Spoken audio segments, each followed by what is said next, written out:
We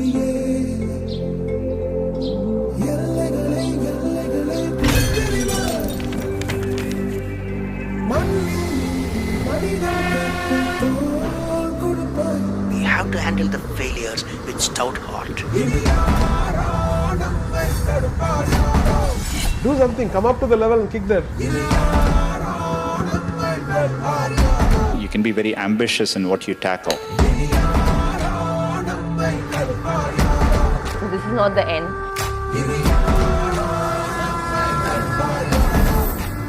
யாருமே நம்ம எங்கேயும் கூட்டிட்டு போய் கதவை திறந்து சீட்ல உட்காந்து வைக்க மாட்டாங்க. அந்த டோரை திறக்கக்கூடாது, இடிச்சு உடைக்கணும். நீதி எங்கள் நெஞ்சு கொண்டு தீவரக்கும் கண்கள் உண்டு, முன்னெடுத்து காலை வையடா.